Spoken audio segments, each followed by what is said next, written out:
To Uber and Wyatt, great cast, no notes, but Valorant Games Arena, give it up to Bang! Bang, what a quick turnaround you guys have had in the past 2 weeks, but this game was an important one, a do or die, basically a repeat of, like, let's say that game that you had against MIBR last year, but there had to be some pressure building up to this day. Yeah, there was definitely some pressure for sure, but we tried our best not to worry about it. I think we handled it pretty well. And going on to the stage, so once you sat down, you had to lock in. Did that nervousness even come up even more for you? I mean, honestly, the way our coaches just guide us in the game, we don't really worry too much about that kind of stuff. We just play to try to have fun, try to play the best Valorant as possible that we can, and we don't really worry about too much about the stakes and that kind of stuff. Well, speaking about the conversations with the coach, we had a conversation with Zix after Coach Zix after map 1, and you guys basically let Lotus go through, and he mentioned to me you guys don't like to play Sunset pretty much, but if we look back at a couple of weeks, EG played Furia on those two maps, on Lotus and Bind. Was the preparation going around watching that VOD and trying to find ways to almost anti-strat evil geniuses here? We definitely did a good amount of anti for sure. Yeah. We were watching their VODs. We were trying to, get as much as we can, as much info as we can.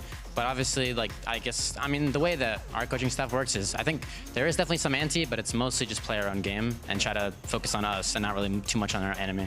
All right, and focus on your own game was at the conversation as well, because you get onto the third map of Ascent. It's a map that's never been played by EG in stage 2. So what was the conversation with the coaching staff then?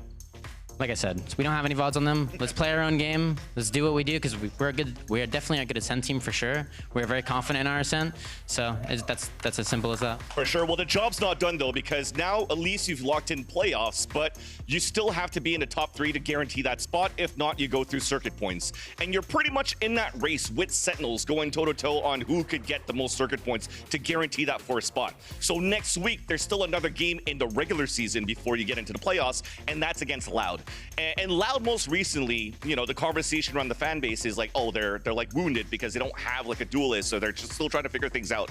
But in your shoes as a professional player, what can you tell us about Loud? Are they actually a very tough opponent to play against? They're definitely a tough opponent to play against. You can never underrate them, honestly.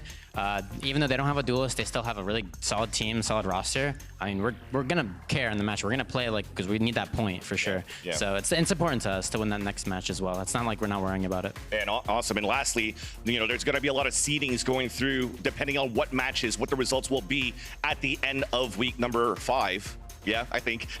But who would you like to play against if it's not going to be Leviathan, because they're pretty much guaranteed first at this point? I honestly don't care that much about who we play against. It could be anyone. I don't really care. Is everything going to be easy for Bang and 100 Thieves? Hope so. Well, hopefully that's going to be the case. Everybody give it up one more time here to Bang!